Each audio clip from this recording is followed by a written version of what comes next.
after class number 3. So like it. Yeah. Good afternoon, everybody, and welcome to the ITS seminar. We're going to go ahead and get started at 1:40 sharp, so please come on in and take a seat. And it's my pleasure today to introduce Amy Myers-Jaffe. Amy is the Executive Director for Energy Sustainability at the University of California. And she's a leading expert on global energy policy, geopolitical risk, and energy and sustainability. She's Executive Director for Energy and Sustainability at the Institute of Transportation Studies here at UC Davis. Prior to joining UC Davis, Jaffe served as a founding director of the Energy Forum at Rice University's James A. Baker Institute for Public Policy. Jaffe's widely published, including as co-author of Oil, Dollars, Debt, and Crises, The Global Curse of Black Gold, with Mahmoud El-Gamal, and co-editor of Natural Gas and Geopolitics from 1970 to 2040. She currently serves as a member of the U.S. National Petroleum Council and holds a Senior Fellow Prize from the International Association for Energy Economics. She's North American editor to Energy Strategy Reviews and a member of the editorial board of Economics of Energy and Environmental Policy. Today, Amy is going to talk to us about the oil price conundrum. So, Amy, let me just hand it over to you. Great. Well, I'm really excited to be here, and I'm really excited to see such a great group of students. So, welcome to ITS for those of you who are first years, and anybody interested in working on the interrelationship between alt fuels and oil and gas, come and find us. We're really excited about that topic. I'm going to present some research today, and so I want to do a shout out to Lou Fulton and Daniel Shatum, who did a lot of critical work on this presentation, so I don't want to underscore their work. Although I am looking forward to finding out more about what I did. Yeah, right. So, you know, I have, and I'll do my 2-minute promotion, I have an article coming out in Nature Energy on next week. And one of the ideas, drivers behind that article, is that a lot of the alt fuel modeling and even the IAMS modeling for climate change scenarios has embedded in them these this exogenous oil price of about $110 escalating over time. And that's now looking like that's going to be pretty incorrect. And the way it impacts all the work that we all do is that if you're imagining what is the break-even cost for batteries, or what's the break-even cost for solar and battery storage, or for hydrogen, or in our case, we've been working on a big project on renewable natural gas in trucks. You know, you're comparing this technology breakthrough that's going to come over time to a base oil price. And I think one of the mistakes that people made when they did the modeling, originally on, say, in the 90s and into the early 2000s, is that they modeled all this technology change that was going to come in the alt fuel world. And they didn't model any technological change in oil. They just assumed, you know, old industry, known technology, they're not going to innovate. And of course, that's turned out to be completely incorrect, right? So, so I'm going to talk a little bit about that, and have you think, because what's going to be needed going forward are going to be models that are dynamic, you know, kind of like GCAM, but maybe a little bit more easy to use. But you're going to need some kind of model where you have a starting point for your oil price and your starting point for your cost for the competing fuel, and then the model is going to have to dynamically solve as you eliminate oil demand, which hopefully we'll do. The price of oil is going to go down because demand is going to be eliminated, and therefore the cost hurdle that the alternative fuel is going to continue to have to meet is going to change. And understanding that dynamic over time and what the policy is going to have to be. Now, the policy could be corrective through carbon pricing or some other kind of mechanism, but understanding that dynamic and how it's going to play out, I think, is going to be much more important going forward than people realize. So I'm going to talk to you a little bit about how did the oil industry organize itself, how did they see the market evolving, why were they wrong, and then what would it take to have oil demand start going down instead of up. And then I'll talk to you a little bit about the consequences if that were to happen. So generally speaking, this year is a little bit of an aberration in the United States, but generally speaking, in the OECD, oil demand's been falling, right? And is expected to continue to fall. And there was a view that that would be offset by very high adoption of automobiles, combustion automobiles across the developing world. And so I am going to start with my slides, if I find the arrow. So, are you assuming that last year was extraordinary in terms of the trend? I feel like last year was an unusual year because you had people re-entering the workforce that had previously not been in the workforce, right? And you had sort of in the United States anyway, maybe you had this sort of one-time boost where people suddenly took, summer driving holidays because the price of fuel was low, which is not clear how sustained that will be in terms of VMT.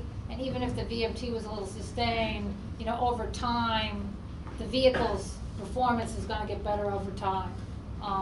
So some of that's going to be offset. And are we year to date in the same trend as 2015 or 14 or last year? This year, gasoline demand is up a little bit. But there have been some revisions, and I think maybe we're not like, I haven't seen the latest data. I mean, I think we'll probably be up on the year, but not as much maybe as people were imagining. And part of it is people have this thing that they predict about millennial behavior, so since there's a lot of millennials here in the room, right? So you have these cross-cutting, crisscrossing trends.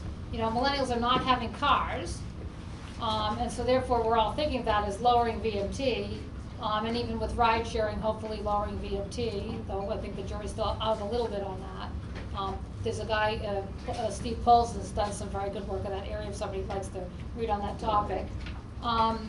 The problem is that I think that people are really choosing to do more, like did anybody see the cover of National Geographic this week?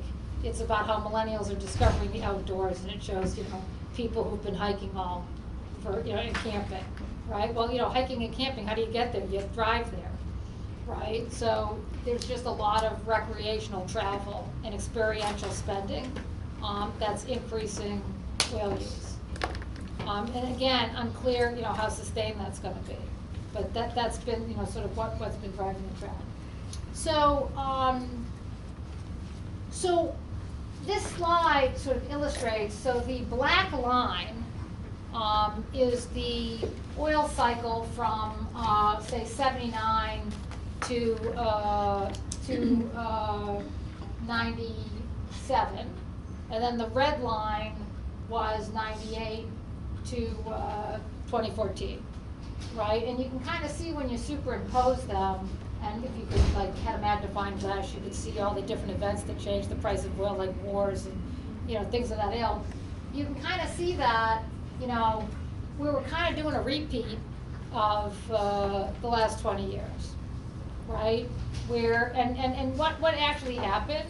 So in '79, price of oil was very high because of the Iranian Revolution and the Arab oil embargo, and therefore the economy went into a recession, right? You had people responding to high oil prices by putting in energy efficiency equipment, passing regulations about the efficiency of automobiles, taking all these policies, and then because the price of oil was so high, you had a lot of money pour into the sector to drill in deep water and other unusual places, and what happens in the cycle is you get three things at once. You get a recession from the shock of the oil price.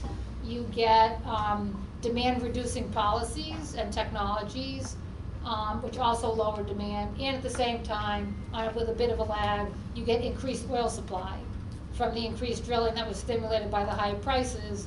And so you have this bubble that bursts, and then you have an extended period of low prices. And so when I first made this slide, I used to use this slide when the price of oil was $147 to show the oil industry that they're idiots because we're about to turn down, right? And then also to show them that the last time we turned down, you know, it was years before the price went back up. And you know, maybe that could happen again, right?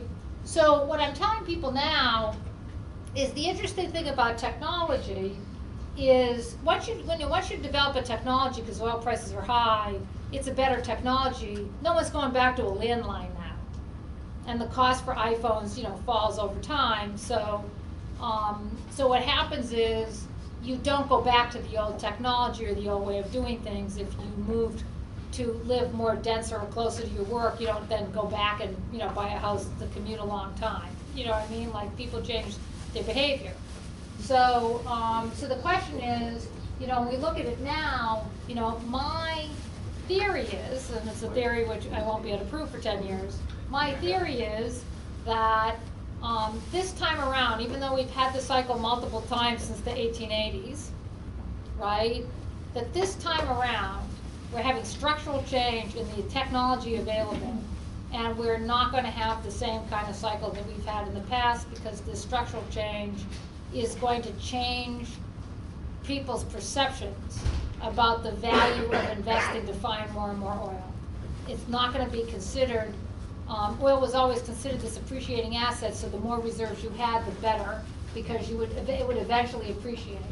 But if you start to believe that oil demand could peak, it doesn't even have to peak, just that it could, because it's always been that oil demand could never peak, you know, it went up with population, right? That if we got to the point where people believed that demand was not going to continue to rise, then that would mean that the value of what we've already found for oil and gas under the ground would depreciate, not appreciate, and that would change the way people think about investing in it and get us to a different world. The SEC has just been all over Exxon for its portfolio, particularly the oil sands. Correct. Is that, do you think that's just about to also be another structural change? Yes, and that is part and parcel of this phenomenon I'm talking about, right? So, so what you're going to have is you're going to have demand eliminating technologies that are going to get cheaper and cheaper over time, and at the same time, the ability to recover oil from shale or other kinds of structures is going to become cheaper and cheaper over time through technology. And so oil is not going to seem like this finite, scarce. This is the premise that everybody had in oil, was that it was going to become scarce. It's finite, it was going to become scarce over time, and therefore the value of it and the price of it was going to rise over time, and that was going to be good for alternative technology and alternative fuels, because, you know, as the price of oil got more and more expensive, and you had to go to the Arctic and you had to go to oil sands, you know, it would promote batteries and all these things because it would be so expensive. You might as well do alternative fuels.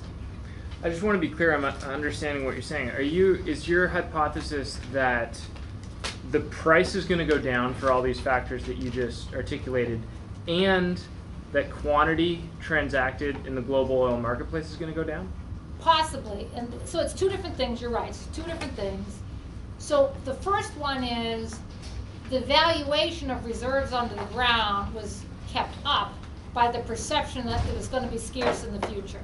And that probably is going to pass as an idea, right? I'll talk a little bit about that. But secondarily, the question also becomes, how price responsive will demand be to go back up, which normally happens in the cycle, because if you're going to do ride sharing anyway, because that's your preference, right, you won't necessarily increase your VMT. Not necessarily. So I think in the policy could push it in that direction. If you're in India and you're living in a megacity and there's so much congestion, we've done a little research here at ITS that kind of shows that there's a saturation point at which no matter how wealthy people in the population become, they don't buy cars because it's useless to have a car because you can't go anywhere by car, right? So what we're really looking at in this research is trying to understand what are the sensitivities. Is what I'm saying true? In other words, could these technologies be so material that even as the price of oil were to come down, it will not meet a robust demand growth response? We'll still have declining demand. And that's the question. It seems counterintuitive because, lower the price, then more people would use it. But the question is really, could technology eliminate enough of demand on the face of it that even at the lower price, we would still not have higher demand in the market? Through Yeah, technology. I mean, that seems like a pretty extreme hypothesis. I mean, I'm looking at a graph right now, which is just the barrels per day in the U.S. I mean, it's higher today than it was at the peak in 2007. And Yes. as an economist, like, this is the most oil that the U.S. has ever consumed today, ever. And economists would say, well, that's because the price is low. It's because people are now buying SUVs again, which they are. So Well, but the question is, what are we missing? Well, no. So the question is really, right? Over time, even that SUV you're going to buy, if that's your preference, is still going to be more efficient, right? And then also, in certain locations, you could buy that SUV, but you're going to be driving it anywhere because there's going to be too much traffic, because more and more people are going to live urbanly, right? So, it's. I understand what happened this year, and the effect you're saying happened, and it happened, right? Well, it was over the last 4 years. Yeah, okay, but my point to you is that ultimately we haven't seen the adoption of these technologies fully yet. So I have a car, which Gil has tested me, right? I have the C-Max, right? And it only has this little 20-mile battery. So Gil didn't believe me, I think, and then he decided it was a good topic. So they put a monitor in my car, and I have to go to Oakland, because I advise for the pension fund. But if I didn't go to Oakland, I mean, he found that 65% of my VMT was electric, with a 20-mile range, right? So over time, it could be that that's like having a back windshield wiper, like everybody's car is going to have that. A lot of the car companies are introducing that, right? So, but it's consumer preference, right? So my view is, and I hope the millennials in the room agree with me, that consumer preferences are going to change regardless of what the price of gasoline is. If it was cheaper to have a landline, would anybody have one? No. Right? I mean, no one's buying cable TV. Do you know what I mean? Like, there's just certain things to become superior technology. But that's the strange thing about your argument, is you're saying, I think that oil is going to become cheaper and cheaper, but the people aren't going to demand more of it. That's where, that analogy is different. I'm in economics. I understand what you're saying. I'm just saying that, the cost of the Xerox machine probably fell exponentially. Or a Kodak camera, you probably get a Kodak camera today for $5, right? But it doesn't mean that demand for Kodak cameras won't way back up. I mean, you have to consider if there becomes a superior technology or a societal change in attitudes, it can change, right? Or it could change for regulatory reasons. So that's the subject of the talk. Okay, that is the subject of the talk. You have identified the intellectual problem with the talk, but my premise is the following thing. It has to do with not so much what consumer demand behavior is going to be. It has to do with the ability of an ExxonMobil to assume and be sure that what you're saying is true and it'll continue for the next 30 years, right? I have to be able to be sure of that, which they have been up until now, 100% sure that oil demand was going to keep growing. And that presented a business model, which is I'm going to keep drilling, I'm going to keep finding oil, I'm going to keep selling it. And I'm not going to shift to having 10% of my business be batteries, right? So the question is, can they still do that given the technologies that are out there? Is there enough uncertainty to change people's business patterns? Is really like the core of the question. You're talking about two different time periods, I think. Yes. You're talking one, Dave, you're on more of a spot market, more short term, Yeah, I'm and talking then you're talking about 24. long-term secular change. Right. And the secular change, so we had a cycle change, which caused the price of oil to drop, which is my first chart, right? That was my talk from 2011, right? So I'm talking about beyond this current cyclical downturn, will there be a structural downturn? So, so it's very hard. It's a very hard talk to give because you're talking about different things happening in different time frames. So I created this Venn diagram to try to sort of make it easier to see what I'm saying. So what I'm saying is, you got these technological structural trends. You've got the boom and bust cycle and the patterns of the global economy, which is, Dave rightly points out, is currently, put the price down and therefore changing demand patterns. And then you have geopolitics. So it happens that, well, before yesterday, the geopolitics was that the Middle East wanted to get market share, and so therefore they were pushing as much oil as possible in the market and lowering the price. Now all of a sudden they're thinking like maybe that's been painful for them financially, so now they might go in the other direction. So all those three things together, you can think about a commodity price, like something like oil. It's like, so you're used to working in alt fuel, you look at the actual cost curve for what the technology or what the fuel is going to cost over time, and that gives you what you think the price is going to be. But in a current commodity that exists, right, you can kind of think about it like if everybody in this room voted in an auction how much we're willing to pay for a gallon of gasoline, right? Like people who trade in the commodity world are basically voting or betting for how much they think will be the structural trends going to make it lower, how much they think that where they think we are in the boom and bust cycle, and where they think the geopolitical trends are going to go. And all of that speculating comes into the market and comes out with a composite price, which is, the current price of oil. So right now, everybody who's voting on my Venn diagram, say in the circle where it says oil price should be something like $45 or $50 a barrel.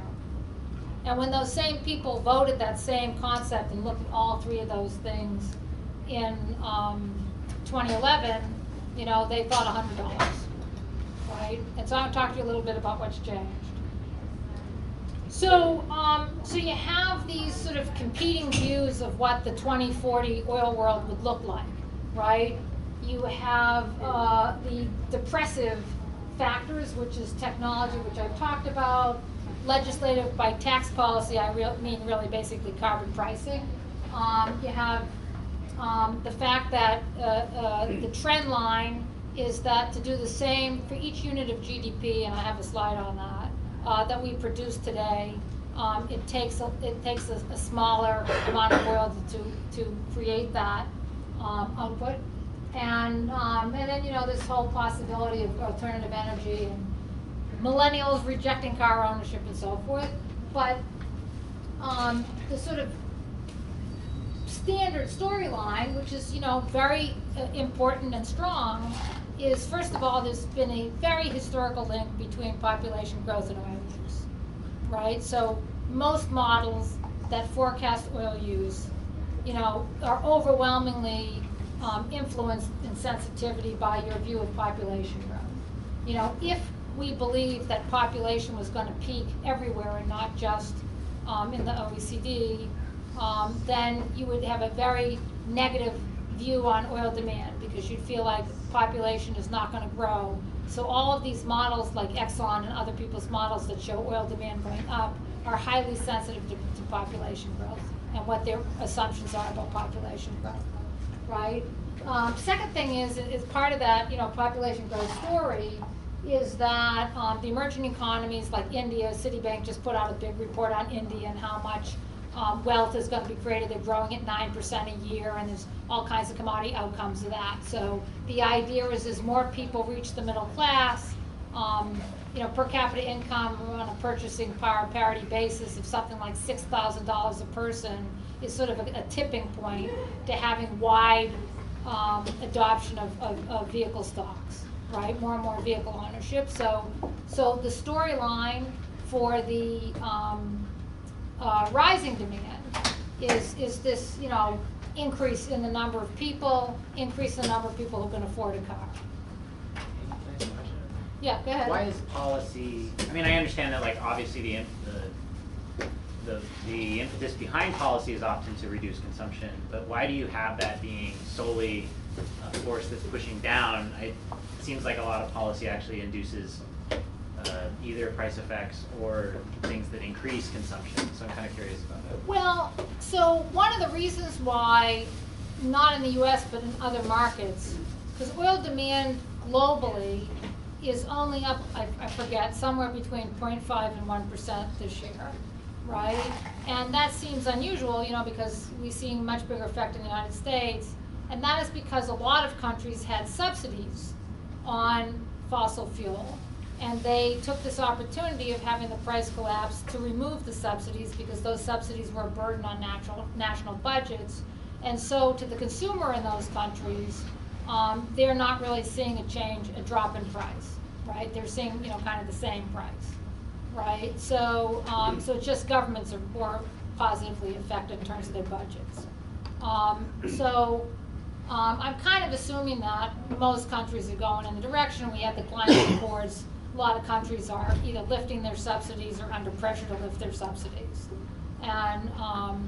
And then, you know, there are countries that, like China, United States, that are being more proactive in trying to stifle oil demand. And you don't think that subsidies, like extensive subsidization of all fuels, is going to have sort of maybe have a price impact on conventional fossils or oil? You mean the subsidy of alternative fuels? Yeah, like biofuel subsidies and such, if that reaches a certain point, that it would actually increase. Oil demand? No. Oil price. Oil price. It reduces oil price. Oil price. Yeah, which is what we've been seeing, in a way, Right. right? One reason oil prices are low is that we've been managing to do things that depress demand, or the growth is slower Right, than exactly. it could have been. Right. Yeah. I just thought, I mean, obviously, it goes back to what you were saying earlier. But the answer is, we continue to do that. I mean, as demand goes down and the price of oil goes down, there's a simple solution if there's actually will, which slap a tax on, right? And then the price is the same, right? So, you know, again, my presumption is that generationally over time, the idea of taxing people with their carbon consumption is going to be more palatable, not less palatable. That's my assumption. If that turns out to be wrong, then you know, we won't move to alternative fuels, and you guys won't be able to live on a coastline. You know, I mean, I don't know what to tell you. I mean, you know what? I always start out my lectures when I talk about the pension fund stuff. When I speak as a pension fund person now, you know how I start my lecture? I explain to people in the room.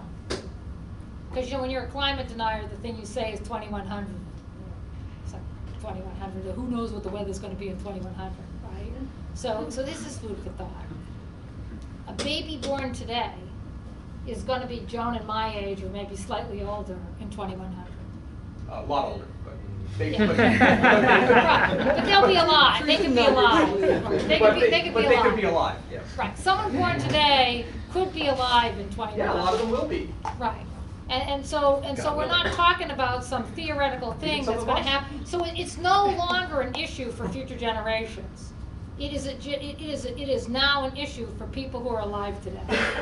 And that's, you know, that removes the luxury of thinking about it in a different way. I like to point that out because for people from my generation, that like we've had this 30 years of kicking the can, 2100 seemed like a really long time from now. So to think about the fact that there are people alive now, we're going to be alive in 2100, I think really makes it a little bit more compelling than my standing up and showing you how many fires have been this year. You know, I think just explaining to you that someone is alive today that's going to have to live in whatever environment there is in 2100, you know, is impactful, right? But anyway, so I come from the premise that government will act, and we have between now and 2040, right? So maybe government's not going to act in the next 4 years. Depends if you all go out and vote and tell everybody you know to go out and vote. But anyway, yes, not being partisan. Okay, so I wanted to show you, you know, what is the typical standard oil company forecast. So I brought 2 slides so you could see like what is the consensus in the industry. So here is a recent Chevron slide about, you know, showing you their view that the US and the EU indeed are going to see peak demand, but in China, India, and the rest of the world, we're going to have this giant growth in oil demand, and most of it's going to come from transport, which is why you're here, right? Is, you know, how are we going to figure out what to do about that? So, so the interesting thing is, I was at Chevron last week, and they want Lou and I and Dan to come over and do a deep dive with them on peak oil demand, because they were saying they thought it might be possible. And so they wanted to see what we're thinking, and they're going to try to do their own scenarios. So, and that's a big change from this, which has been their standard view, you know, for 30 years.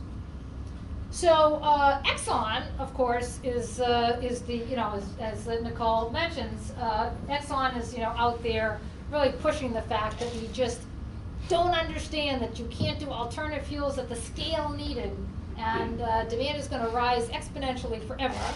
And but the interesting thing is, from all their interactions with ITS, in fact, they have finally concluded in this past year that light-duty vehicle demand for oil will fall over time and has already peaked. That is that is actually the Exxon view. In the U.S.? No, globally. Globally. I'm telling you, that's their view, okay? But they explained to us at ITS that even though they agree with us on light-duty vehicle, actually, freight, especially heavy-duty trucking, is going to rise 70% between now and 2040, and that is going to offset the loss that they're going to see in their markets for light-duty purchasing and use. So that, you know, also kind of interested us, because California started to try to have a sustainable freight policy, and the Obama administration just passed, you know, efficiency standards on trucks, and we've been working on whether California could shift heavy-duty trucks to other things through natural gas networks. Could they go 100% biogas and so forth? And where would the supply come from? Europe and Sweden, people have tried to do 100% electric trucks, like kind of like a cable car on a dedicated lane. The Chinese have announced, last time I was in China about a month ago, they just made an announcement that they're going to 100% electric buses, which I think is driven mainly by air pollution, but again, anyway, same effect, right? Because Exxon had all the buses in China on oil when they did this forecast, and now all the buses over time, all the buses in China over the forecast period are going to switch to electricity. So, Like those not kinds that they had where necessarily, it's not got a that could battery be attached coal to it. electricity, but anyway, point is, it's not going to be oil. You know, so I'm not saying it's going to be carbon friendly. I'm just saying it's not going to be oil, right? So that's, you know, kind of interesting to think about what's embedded in the forecasts that show oil demand rising over time. So, What about electrification of rail? yeah, same thing. I mean, to the extent that we move to high-speed rail, that eliminates oil use. So, so that's the kinds of things that we're trying to play with, using the International Energy Agency model for transportation, trying to see, you know, how sensitive, you know, how many trains have to go to, you know, high-speed electricity, how many trucks have to shift to some other fuel, how much can you eliminate through logistics planning. You know, UPS just tweeted me their new statistic that when they put in their new big data program by the end of the year, they're going to reduce vehicle miles traveled in the United States by 100 million miles, right, just through logistics. So, you know, it's like when you add all those things up, what does it amount to, which is kind of what, you know, we did as an exercise. So, so here is the statistics that say would support the Exxon forecast, right? We go to 9 billion people by 2040. 5 billion of them get to the middle class. World car stocks hit 1.7 billion. Here's where the economic growth is going to be. As Professor Rapson said, these low oil prices are going to stimulate larger vehicles, and autonomous vehicles are going to increase vehicle miles traveled, and global GDP growth is going to be above 2%, you know, for the next, you know, average for the next 30 years. And that's sort of the business as usual. So we're trying to step back from that and say, you know, what in this business as usual could wind up being wrong. So the first one that I mentioned is that even if GDP is going to grow 2% a year, maybe it's not going to be as oil intensive in 10 years as it has been in the past. And that is sort of a trend line we're seeing that's changed, right? And the second one, I've talked a little bit about is, how much of this could come from technology. So I want to show you guys an interesting slide. So I have this feeling, perhaps incorrectly, that oil prices are actually, there are all kinds of things people say set oil prices, like the cost of producing the marginal barrel, and they have all these optimal models and everything. And I say to people, you know what, it's like you throw a dart. The Saudis throw a dart and say, I want this certain price, and then they create the psychology to get that price on some level, right? But the interesting thing, if you actually look at the real price of oil, so inflation adjusted, instead of the nominal price of oil, which we all watch, what you find is that there was a pretty consistent price for 3 decades. And then all of a sudden, in our time period, the 2002, say, till 2014, you had this huge aberration where it was just much, much higher. And if you go back and look at the things that people said during that time period, all 3 of them have turned out to be incorrect, right? We don't have scarcer and scarcer supply of reserves of oil. That's turned out not to be correct, because we now know that we can, using new technology, produce oil from source rock. Does everybody understand what I mean when I say that? Maybe I'll explain that for 2 minutes. So in the old days, imagine oil is just tiny fossil particles, right? Pressed in rock.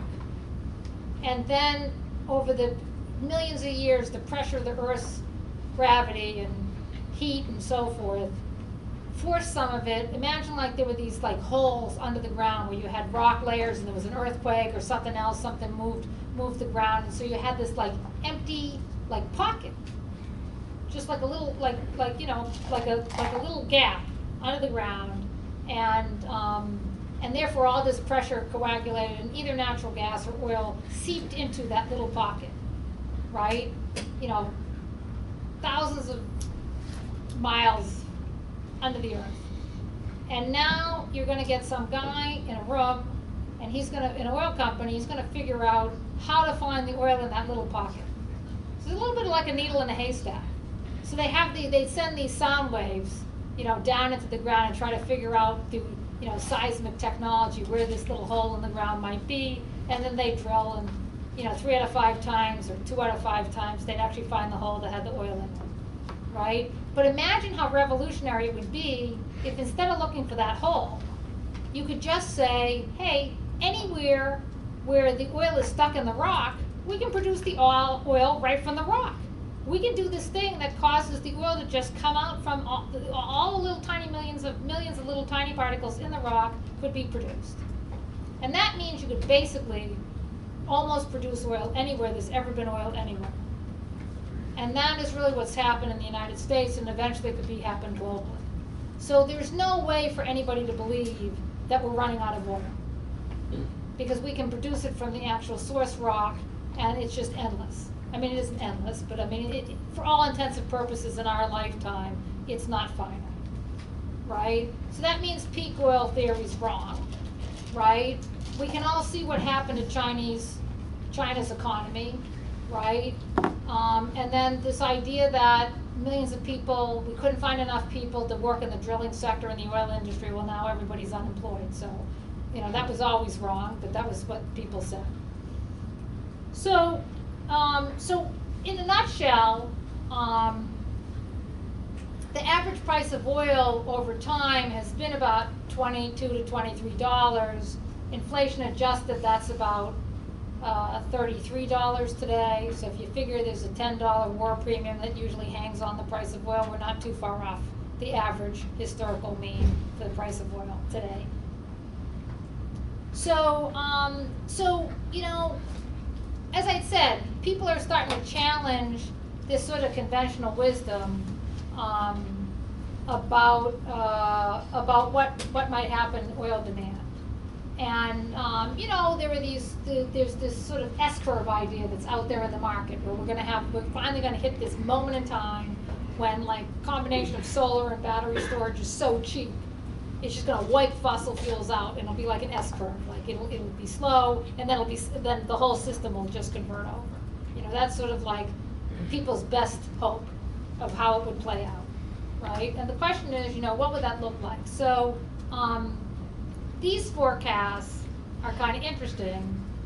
These are different people's scenarios for what I call the battery breakthrough. So what happens if batteries get to $150 per kilowatt hour, and that is considered commercially competitive with oil? And that presumes certain things about oil prices, but this 74.6 million barrels a day of oil demand under this battery scenario, that forecast was made by an oil company person who, in my opinion, has to stay anonymous because they gave me their data on the condition I wouldn't say who it was, but it was the person who's the top, smartest modeler from an oil company in the world. And they built this model to figure out what would it mean for their business if batteries hit. And this is what they did. They decided that their view was peak demand is possible if that happened. What kind of levels of automobilization were present in this scenario? I think they had, I'd have to look it up, but I have it, so email me and I'll send it to you. I think 30% electrified or something like that by 2040. And then when you were talking about 1.7 billion automobiles earlier, Right. I've seen some, I mean, obviously, that's a big one. How conservative do you think that number is? I think that number's too high. You think it's too high? Yes. Interesting. Why? I don't agree with you there. You think it's too low? I think it's impossible to get lower than that because we're selling 90 million a year. I would agree. Yeah. I think it's the lowest. I mean, it would mean that we have to drop sales dramatically. Right. But at the same time, I don't think it's going to go much above 2 billion. Yes. I mean, it could. You know, if we had the ownership levels that we have in the U.S. all over the world, and like we go to 10 something. billion people, that's 7 billion cars. Yeah. So anyway. Yeah, we, okay. we You sell know- more cars and they're better. They hold for more years. You're doing it really wrong. Right. The average age of a car is keep going up. Yes. Well, and you know what? You know what? Now I'm going to say this politically incorrect, very controversial thing. You know, I was in San Francisco last year, and somebody set me up in a talk. It's always very unpleasant having to take the other side of this coin, where Mark Jacoby was presenting the fact that we were going to get 100% off of oil by 2020, right? And they wanted me to say the other side, right? And, you know, I'd like to take his side because then you'd be like super popular, right? When you take my side, you're like this heated oil person, you know what I mean? So, so I you know, and I hate, you know, you guys can see like this in my presentation tell, like I'm the kind of person like, I like everybody to like me, right? So to have to go into some forum where everybody wants it to be that we can go to 100% renewables, and I have to tell you like that's gonna be hard by 2020, like I don't even like to be that person, right? But what Lou is saying and what everybody's saying is, and this is what I said, what I did is I went around the room and I asked everybody, it's 350 people, I asked them to raise their hand if they'd bought a new car that year. And 10 people raised their hand. Only 10 people out of 350 was pretty amazing. 10 people raised their hand. And I asked each of those people, we went around the room, how many years had they owned the car that they had before? And almost everybody said 10 years. You know, one person said 7, one person said 12, but basically people said 10 years. And you know, one of the things I had to explain, which is the unpleasant reality of trying to have a transition, is that if tomorrow, President Obama said in my last act as president, I'm taking the entire federal budget and I'm going to give everybody in the country an electric car, but only in the year that they could prove that they buy an annual car every 3 years or every 7 years or every 10 years, whatever it is, we promise you the next car you get is going to be an electric car for free, but you can't get it until it's your normal time to turn over your vehicle. It would take 10 years before we'd all have an electric car, right? And that's the reality of the time scale, right? And thinking about how to change that time scale, you know, through policy is a challenge, as you know, Lou's alluding to.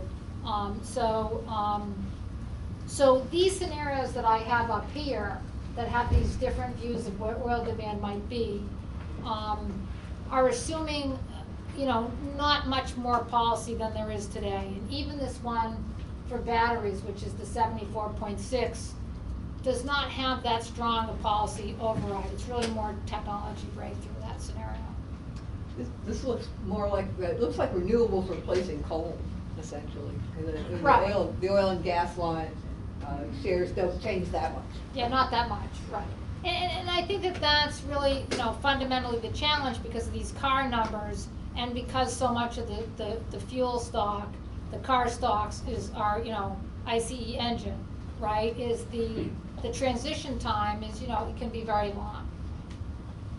So, so let me talk a little bit about some of the things we did. So we tried to take everything we could imagine that's not a policy. So in other words, I'm not going to regulate you. I'm just going to think about something that technology that might magically appear, and then just be superior, so you'd use it even though oil prices are low.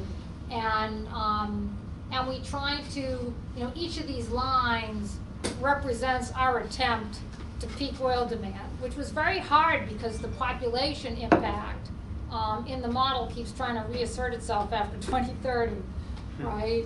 So these are some of the kinds of things we did. We tried having a flat economy in China and India. We tried having global GDP growth be slower than people expected. We tried logistics, GE and some of these other providers say that using these big data programs eliminate 10% of oil demand, so we pretended that was, going to happen across the global commercial fleet. We put in better efficiency for engines for trucks. We tried, what do we decide for ride sharing? What percent of BMT did we take off? 10%. 10%. We said ride sharing could eliminate 10% of VMT. That might be, I don't know if that's conservative or not conservative, right? Yeah, so we tried these different things. And the interesting thing about them is that we could peak demand for a period of time, but then without policy, the sort of weight of population reasserted itself. So that was, kind of an interesting insight. The other thing that we tried to calibrate and look at, because that really could be influenced by policy, is there's a really great paper by Wadood, McKenzie, and Levy on the ranges of what semi-autonomous and autonomous vehicles could mean for VMT. Very interesting paper, gives us sort of a survey of the literature and then some extra modeling and opinion. And so we took some of their views, and you can see for the oil demand number how incredibly sensitive it is to changes in VMT, right? That even a small change in VMT, across the market can make a big difference in oil demand. So that's, I think, sort of a critical insight. And for those of you who are starting out or starting to work on your master's thesis or looking for a PhD topic, understanding in the policy world how I measure what the sensitivities are, right? So, if I guess, technically my job is to try to come up with a way that we stop using oil, but, understand, before I can do that, I have to look at what are the sensitivities, what are the different options that are out there, and which ones would move the needle faster or slower and to the greater or the smaller extent, right? So VMT is one of the things that we've come to in playing with this is really, because you don't want it to be your policy, you don't want your policy to end oil demand to be that people can't reach the middle class. That's not a good solution, right? So the question is, what are we looking for here? We're trying to look for things we could define as being very material on the question. And, so that's why, in our original exercises, VMT seemed almost as important as changing fuels and propelling them into the market, right? So that was kind of an interesting insight. So we did, different scenarios, and you can see how how when you play these things out, the blue here is gas. Oh, I guess it's blue on my screen, gray on the thing. You can see sort of the variation in, and this is the 2040. You see the 2040 line. And you can see with these different policies and forecasts, how sensitive the gasoline demand, square is a little bit. You see there's a lot of variation, depending on, what kind of technologies come in and what your assumptions are about either VMT or population and so forth, how many people are gonna have a car. And then we did it, and then this sort of shows you for our modeling, right? Again, that's sort of the same thing as the text slide. It just shows you, where the sensitivities were. And then we did one by region, right? So you could kind of have a sense of how much variation there was in different parts of the world. And then different parts of the world, but specifically for gasoline. So last point, because I guess we're kind of getting towards the end of the time period here. I wanted to sort of have you understand what was the way that people assumed oil would be, and why has it changed? So the assumption was, if you were OPEC, right? So you were Saudi Arabia or Kuwait or Iran. The assumption was that oil was going to deplete in places like the United States and the UK and Australia and places like that. Oil would deplete. Even in Latin America, oil would deplete.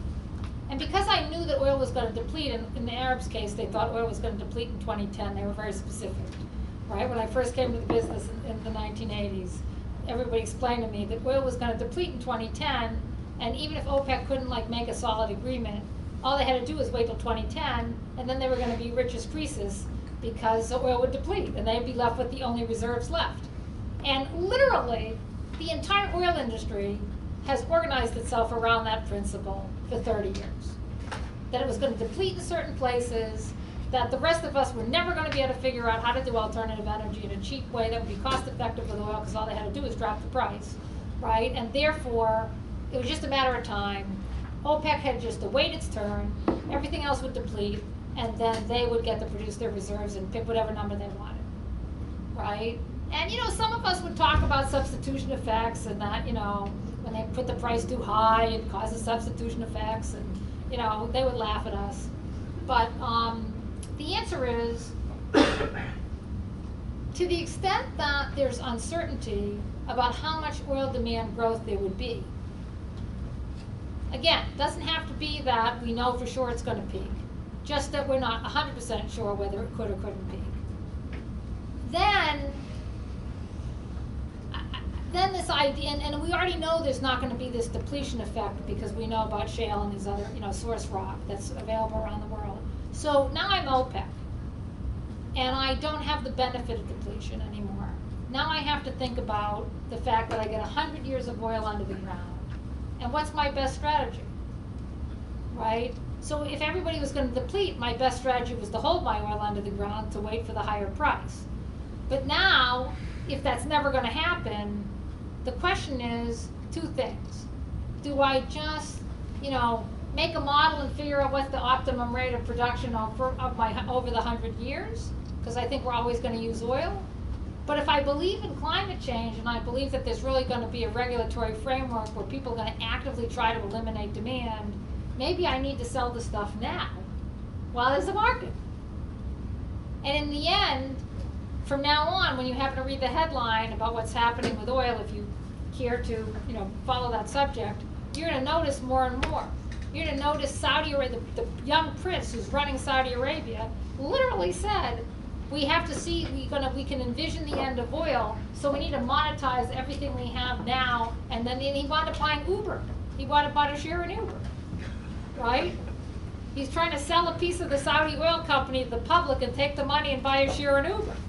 Right, so he obviously agrees with my view a little bit because he's trying to shift his assets out of oil. So it changes the strategic choice.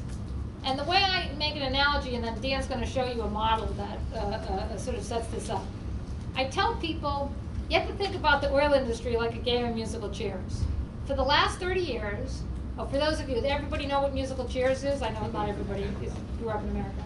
Okay, so musical chairs is this game where you have chairs around a circle, and you play music, and when the music stops, you take one chair away, and then there's going to be, if you can't get a seat, you're out of the game, you're knocked out, right? So in the oil industry, we've been playing musical chairs, but every year we've been adding a chair, adding 2 chairs, adding 3 chairs, and when the music stopped, you could always get a chair, right? Now all of a sudden, there's this possibility that we're going to start taking chairs away, right?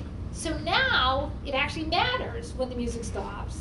I have to make sure I have a strategy to make sure I'm going to get a chair, and somebody else is going to be the one that doesn't get a chair, right? And that's where, Nicole mentioned this question, and some of the scientific literature is referring to this as stranded assets or unburnable carbon, right? So I'm going to keep taking out these chairs through carbon regulation, right? Hopefully, and someone's going to be left without a chair.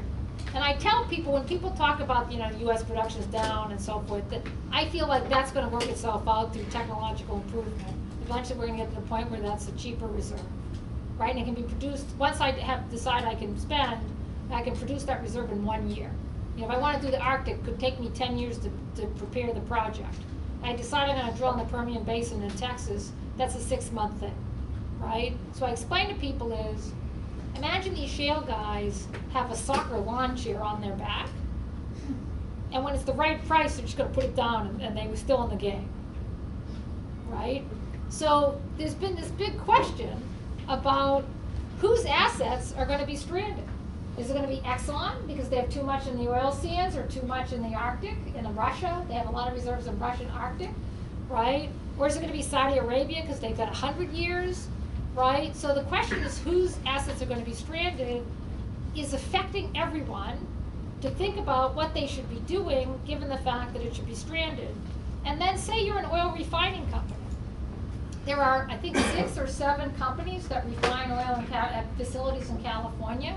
Governors announced we're going to try to eliminate, I forget the number, 50% of our gasoline use or something like that, right?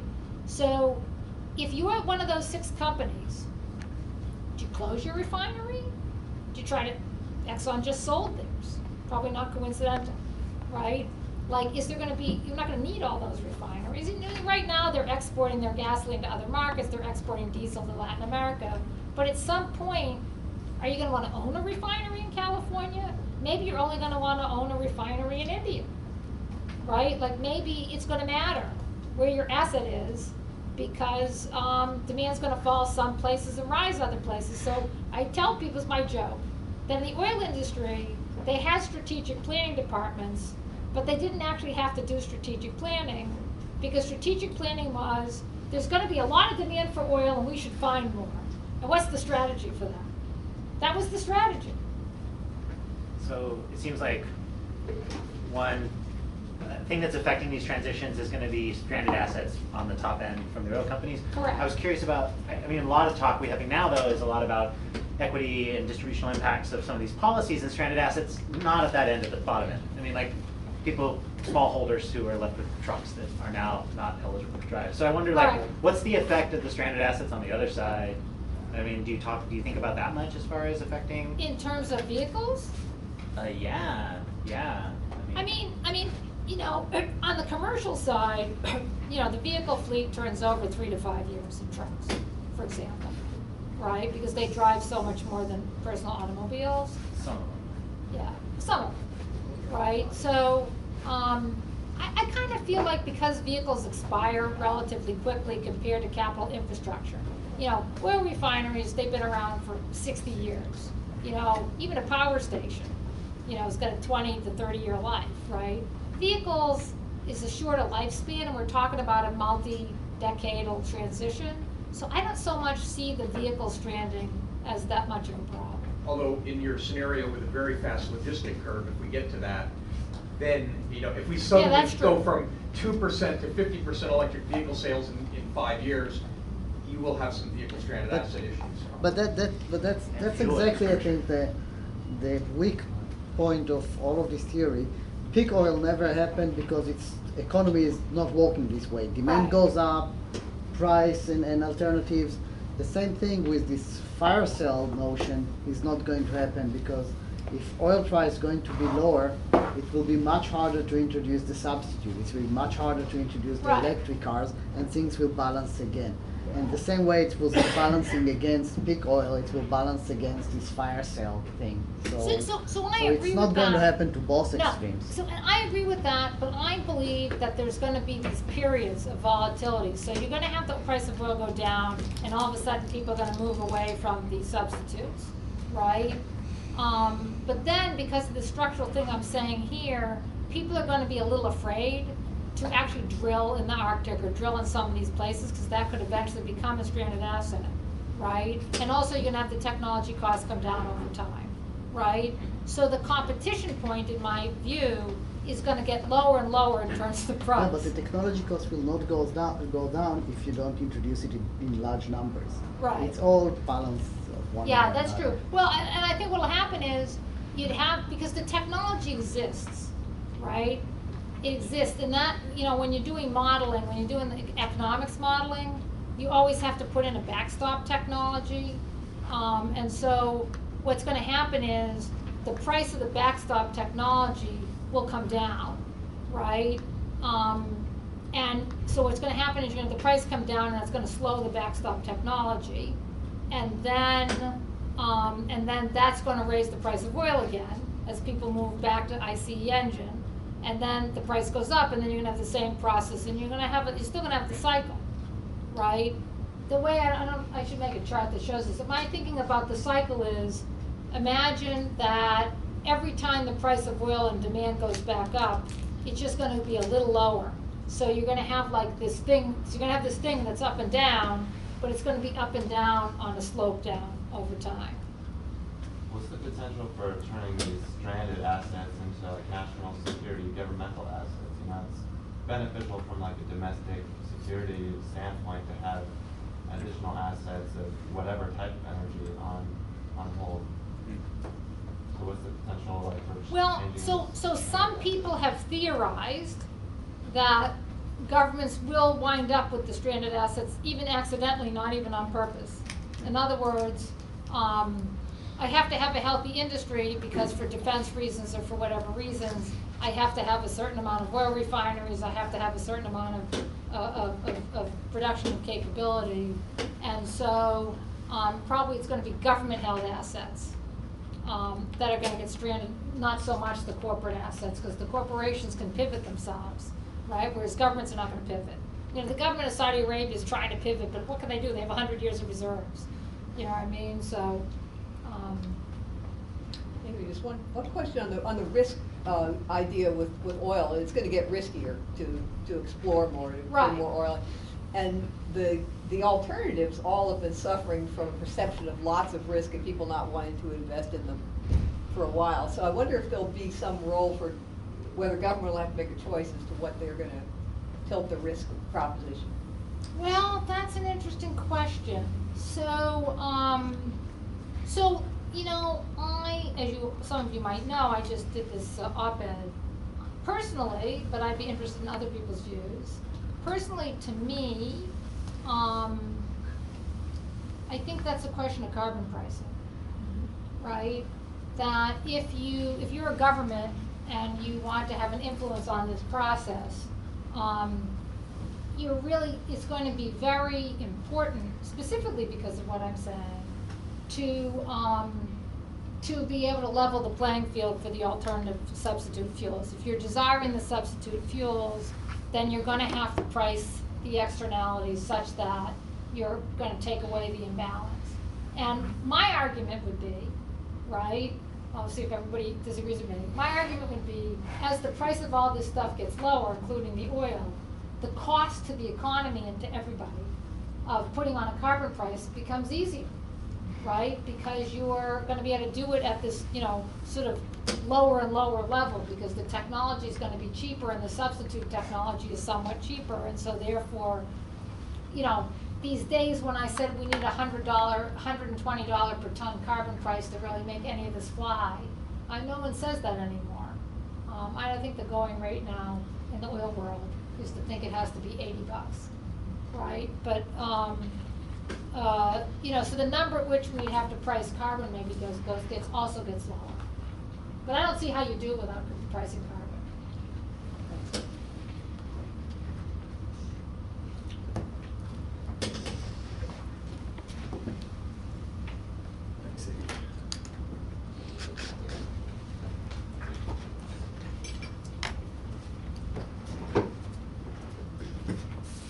Okay, hi, I'm Dan Cheatram.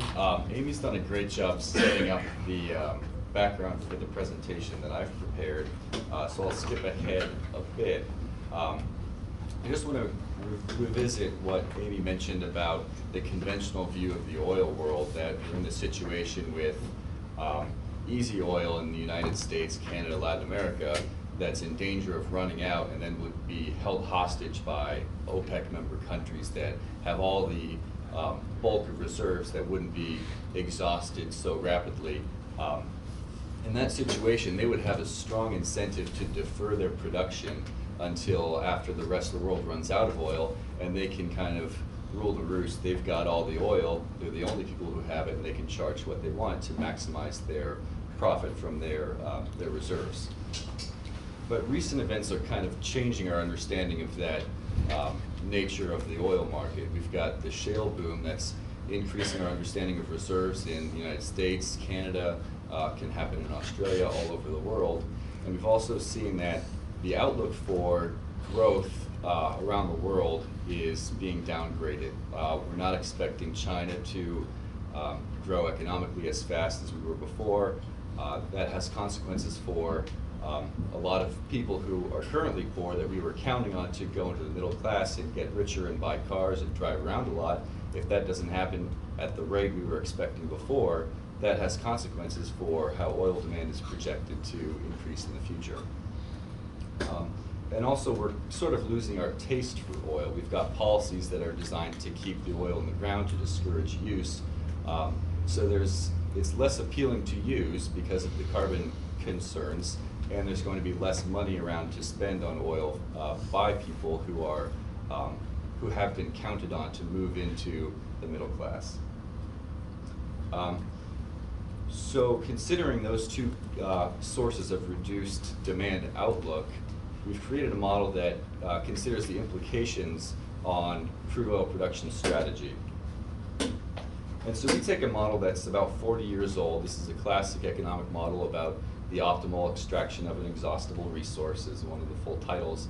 But really it's how quickly should you extract your oil from your reserves if you have market power, but you're in a market that has other players around you who may not have market power. So if I'm OPEC and I've got some degree of market power, I can restrain my production if it benefits me, but I have to compete in a world that has oil production from the United States, oil production from Canada, oil production from the North Sea. I can only do so much to maximize my profits given what the other players will be doing. And so we've set up a model where OPEC, the cartel, enjoys some market power, but it enjoys market power in the segment of the market that's not being satisfied by the United States, the North Sea, non-OPEC member countries. And so in this model, we see that this is the classic result from 1976. The blue line shows what OPEC would do if they were operating alone without anyone else in the market. They would extract their oil relatively slowly and increase the price bit by bit as time goes on and interest rates are increasing and maybe demand is expected to increase. But once they're in a market that has a competitive fringe, their strategy changes in a particular way. They want to hold back their consumption. You'll see their quantity in the early years is decreased. They want the other players to exhaust their reserves as quickly as possible so then they can more quickly take on the role as the only supplier to the market. And so that has been the understanding of how OPEC is strategically operating in the presence of non-OPEC countries, a partial understanding of market power. But if we have a world where the non-OPEC countries, US, Canada, have a lot more oil than we were expecting otherwise, or if demand isn't growing as fast as we were expected to, that changes how much market power these OPEC member countries actually have, and it changes how long in the future they're going to have to wait to get this payoff from holding back and restraining their production.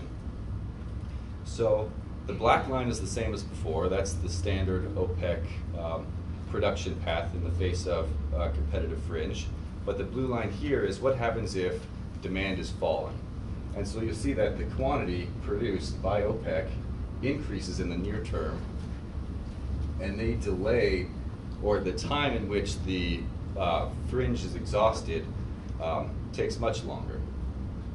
So they're bringing that production that they had the incentive to defer into the present. It's now not worth it for them to hold many of those barrels in the ground as long as they were planning to. So that increases their production near term and decreases the price near term as well. And we also take a look at what if instead we consider the non-OPEC countries doubling the size of their reserves.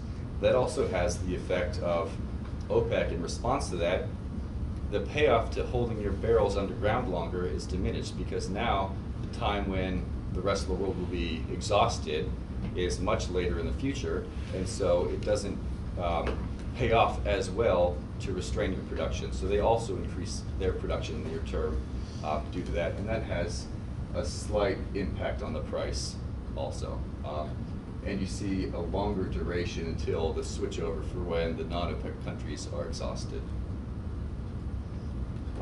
And so we hear a lot of chatter in the news about this possible OPEC freeze. They had a meeting a couple days ago where now they've agreed to have a meeting about a freeze where they're going to discuss the possibility of maybe, perchance, we'll consider all getting together and agreeing to have a freeze, maybe. And the oil market responded to it yesterday, and then they responded to the response today, and everything's back to normal as though there was no response at all. So there's really a lot of talk about these OPEC meetings, but it doesn't seem to materialize in the market like it's believable. And that kind of lends credence to what we're showing in our model. It would help OPEC a lot if people would believe that they're going to hold back production, but it doesn't seem to be that that's what's happening. And just today, there's a headline in the Wall Street Journal, oil wavers as doubt grows over OPEC deal. And so the future work that we're considering is to look at news chatter about OPEC meetings and what impact that has on the price of oil.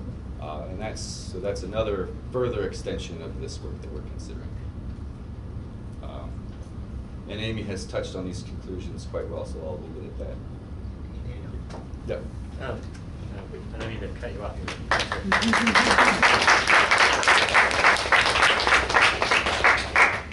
Is there any reason to believe that all the recent developments in the oil market has destabilized OPEC at all? I mean, internally, or made it harder for them to reach a perfectly collaborative outcome? I'm not considering I mean, there's a lot of literature about, is OPEC a cohesive cartel? Is there reason to believe that they're going to cooperate with each other? The only thing that I could glean from my research that I've done so far is that the payoff to being in OPEC is diminished. Because the payoff to being in a group where you're going to restrain your production for a payoff in the future, that payoff in the future has diminished. So that's the only conclusion I could make. I haven't examined that specifically. So the motivation to be part of OPEC is diminished. Right. So Right. one of the things I think that sort of pushed us to this new work. So the question is, if you announce you're going to cut your production every couple of months, and you get $5 extra for a day, or you get $3 extra for a week, or a month, or 6 months, is that reason enough to persist or not? And at what point does it become like, you're crying wolf, and so people don't believe you anymore? Well, there's a question back Yeah, there. so one thing that puzzles me is how the cost of production influences all of this. Because my understanding is that people did not get very interested in non-conventional oil until the oil price had hit about $100 a barrel. And then they went into it.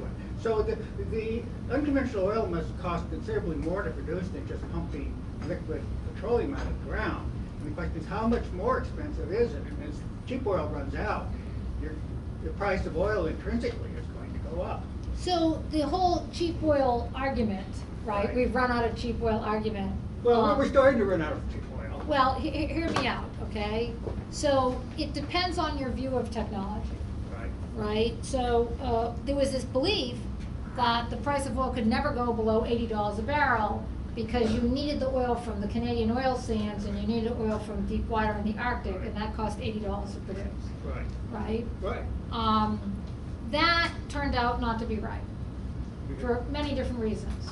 And that is because the cost, believe it or not, if you actually do the econometrics, the cost of what it costs to produce the oil is cyclically related, and it follows the price and not the other way around. So if you, and this is the way you should think about it, if the price of oil is $147, that means that everybody who has access to capital and people who know how to do things in the oil industry want to go out there and drill, right? And what does that do? That means that there's so much higher demand for rigs and people and geologists and everything, that what happens? You get wage inflation, cost of steel goes up, right? Cost of seismic services go up, everything goes up, right? And that was the 2007 peak. Correct. Thing, right? Okay. People went out and started. Drilling goes crazy, costs went up, okay, and the price of oil went up. Now, what happens? We have a recession, right? Price of oil collapses. Now all of a sudden you get this giant excess capacity. You have excess capacity of steel, excess capacity of people. You got hundreds of thousands of people from the oil industry out of work. You have wage deflation. You have, people doing services, they're making a penny instead of $50. And so the cost of doing everything come down. So I bet it would surprise you to know that in 1996, you know what the cost was to do the same oil sands? $8 a barrel. $8. Right. So, and it goes up and down, right? So now, for the unconventional, so oil sands goes up and down with the supply of labor and materials and so forth. But, and same thing with deep water. There was a time that I was writing about deep water in the 90s where BP brought on a new field for $3 a barrel in the deep water. Right? So let me, I think now I understand what you're saying, is that it wasn't that much more expensive to get oil sands. It's just that people wouldn't enter the market until it got really competitive for them to do so. Right. And also, so I'm anticipating, because I have to plan this cycle, right? So obviously Saudi Arabia can produce oil at $5 a barrel. So I'm not going to go make an investment in something that's even $10 a barrel if they're going to produce a lot. But if they announce that they're not going to produce a lot, then I figure like, well, they can't live with less than $30 because they have to, subsidize their youth and give them government jobs, and that costs a lot of money to maintain. So I can go out and drill in oil sands because the Saudis can't let the price go down that much. I mean, that's sort of the transaction. So you're saying my understanding was really incorrect. This isn't intrinsically expensive oil. It's just that people wouldn't go and go for it until the price got high. Correct. Now in the shale today, right, there are some producers, in fact, the guy who runs Pioneer Natural Resources, which is the largest shale producer in Texas, he said that his operating cost for producing that oil in South and East Texas is $2 a barrel. Right, so his overall all-in costs are higher, right? Maybe more like $30. But if he just was going to take the facilities he has on the ground today and produce it, right? It's $2 a barrel. That's his operating cost. And that's exactly my question. Given where we are right now, so we've been kind of in the $40 to $50 a barrel range for quite a while, and you might get the feeling that OPEC's just afraid to try to break out of that because all they're going to do is release all this other production. But do you think that at the margin, so people who continue to produce maybe can produce the marginal barrel cheaply, but all of the idle, let's say fracking capacity, or where we could actually increase fracking production, if we go up to $60 a barrel, is that gonna all kick in? Is that, 1 million barrels a day in six months to a year. and people, and this is sort of conventional wisdom, so everyone knows, so that's the story. I mean, Yeah. OPEC is not gonna dare go above 50, or they're gonna try to keep it below 50, because otherwise, they just get wiped out. Right, but hear me out. They thought, and I told them they were wrong, so I turned out to be right. They thought that $50 would be enough to knock it out completely, which it did knock out the growth. But they thought they'd shut it down, right? But actually what's turned out is through technological advancement and better practices, right? They've been able to lower the cost to 30, right? So what's gonna happen, in my opinion, over time, because this is what happened in deep water, right? Is that if you're not in a boom, you know, like if tomorrow somebody shoots everybody in the royal family in Saudi Arabia, you know, price of oil goes back to $150 a barrel, then all bets are off. Do you know what I mean? But, you know, we staying in the like normal world that we're in today, right? Ultimately, the cost of doing the shale will continue to come down through technology and better practices, and therefore the break-even cost to which the Saudis can afford to try to restrain them is going to go down. So now the Saudis can hold the price of $45 and try to hold them at bay. But, you know, 2 years from now, maybe it'll only be, you know, $40 or $35, or maybe it'll get down to $20, right? So, you know, it's really going to depend on, you know, it's kind of like a race against time in terms of what the, you know, ultimate number is going to be that they can afford to charge. And there's a belief, part of the reason why people keep giving these guys from Texas the money, even though, you know, it looks like they might have gone bankrupt, is there's this belief, which may not be incorrect, that Saudi Arabia just can't even really live in the $30 world or a $25 world anymore, because they have so many social costs, right? That, and the same with the Russians, that there's so much social cost to what they need to do with the price of oil, Venezuela, that they could never go down to the number that would knock out the U.S. production in the long run. I'm going to call my role as timekeeper, and let's thank Amy. People want to ask more questions. You can stay a little longer, but we need to.